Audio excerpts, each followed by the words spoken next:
The neighborhood I lived in had always been a peaceful, quiet suburban area. Or at least, it was supposed to be. Most of the people were kind, hardworking, and respectful. But like in every community, there was that one person, the HOA president, who thought she was the queen of the cul-de-sac. Her name was Karen, and she had made it her life's mission to stick her nose into everyone's business.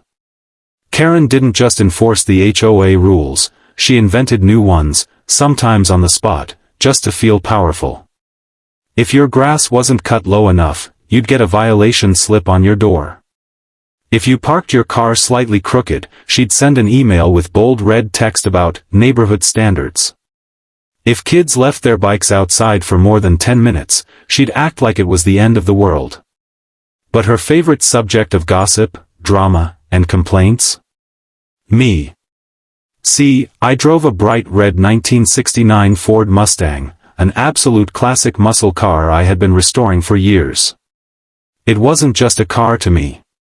It was a piece of history, a family heirloom, and a personal passion project. Every weekend, I'd wash it, polish the chrome, and take it for a cruise. And every weekend, Karen would glare at me from her porch like I had committed a crime. Too loud. Too flashy.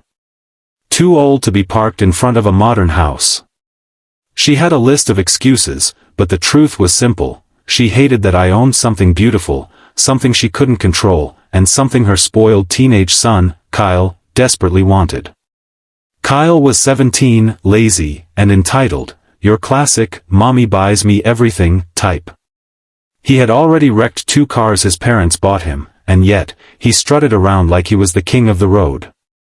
Every time he saw me pull up in my Mustang, he'd circle around like a vulture, tossing out not-so-subtle comments.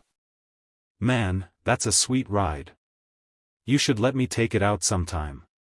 Bet I could drive it faster than you. You don't even need it.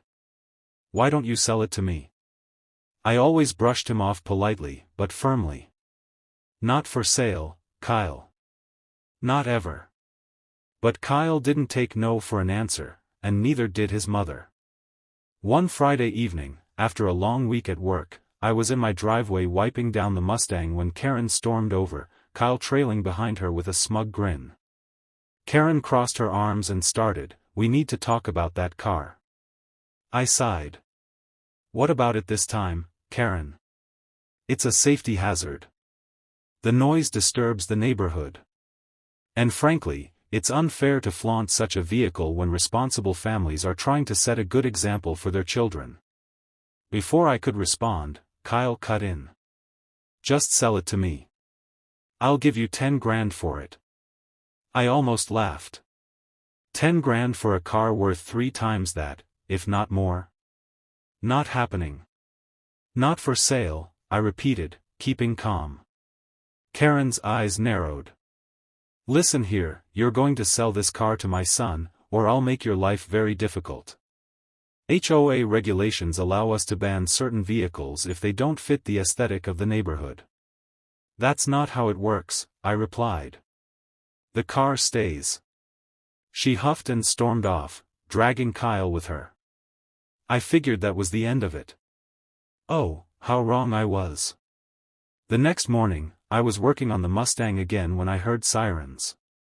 To my absolute disbelief, a patrol car pulled up in front of my house. 2 uniformed officers got out.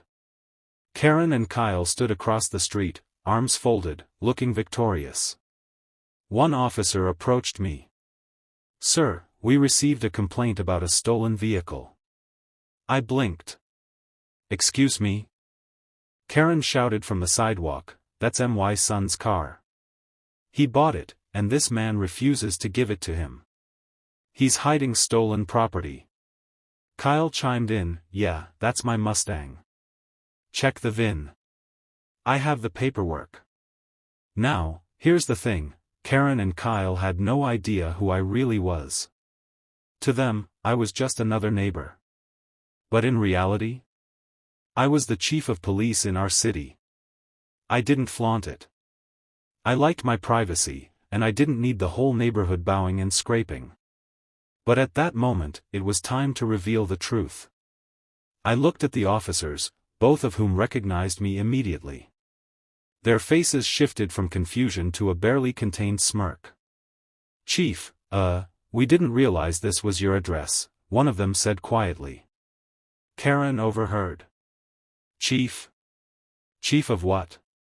I pulled out my badge and held it up. "Chief of Police. And this car is mine. I have the title, registration, and insurance in my name. Care to continue this little charade?" Karen's face drained of color. Kyle stammered, "But, he said he'd sell it to me." "No, I didn't," I corrected firmly. "I said not for sale." "That's very different." The officers turned to Karen. "Ma'am, filing a false police report is a serious offense. Accusing someone of theft without evidence can lead to charges." Karen's jaw dropped. "You can't charge me. I'm the HOA president." The officer deadpanned, "That's not a government position, ma'am." Kyle tried to backpedal. "It was just a misunderstanding." "Funny," I said, "because I heard you clearly say it was your Mustang." "That's attempted fraud. Do you want me to pull security footage from my doorbell camera to refresh your memory?" Karen tugged at Kyle's arm, muttering, "Come on, we're leaving." But it wasn't over. Not by a long shot. Later that week, I filed an official report documenting their false claim. HOA or not, no one gets to abuse the police system for personal gain. The department followed through, and Karen was fined heavily for Macon.